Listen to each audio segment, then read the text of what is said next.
I heard an interesting phrase the other day. People don't buy their way into things, they buy their way out. Hi, I'm Paul Osterhout, former Vice President of Creative for Walt Disney Imagineering and Universal Creative.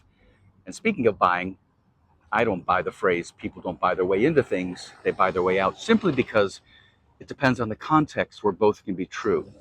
Let me explain. Let's take the buying our way out of things side of the equation first. One way to agree with the statement is by viewing it through the lens of problem solving or pain avoidance. We often make purchases not necessarily because we're buying into something new, but because we're trying to solve a problem, ease a pain point, or escape from a negative situation. For example, convenience. People might buy fast food not because they love it, because they want to save time and avoid the hassle of cooking. Sometimes we buy into security. We buy things like Ring cameras and insurance policies. Insurance policies are purchased not because people want to spend money, but because we want to protect ourselves from potential future losses. Sometimes we buy for status. Luxury items can be seen as purchases to avoid feeling inferior or out of place in certain social circles. In these cases, the motivation behind the purchase is more about avoiding discomfort, fear, or inconvenience rather than seeking out a positive experience. On the other hand, people often buy their way into things, meaning they purchase goods or services to gain something desirable, to fulfill aspirations, or to enhance their lives. For example, people often buy products that reflect who they want to become, like fitness equipment, to adopt a healthier lifestyle. I swear I'm going to use the gym membership this year.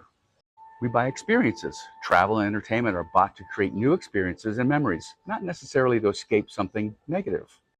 And finally, we purchase items that align with our personal identity or image we wish to project to the world, like fashion or tech gadgets.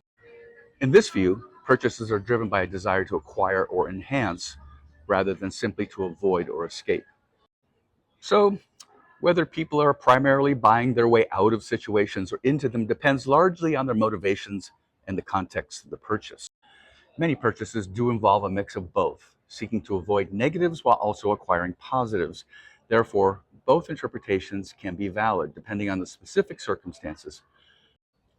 Understanding whether consumers are buying into or out of things can have a powerful impact on how we approach marketing. It's important to understand and recognize dual motivations behind purchases, whether we're solving problems or changing aspirations. So here's my challenge for you. Next time you make a purchase, pause and ask yourself, are you buying to escape something negative, or are you investing in something to enhance your life? By becoming more mindful of the why behind our decisions, we can make smarter, more intentional choices that align with our goals and values. So let's all start making more conscious decisions. Follow me for more insights on consumer behavior, motivation, and personal growth.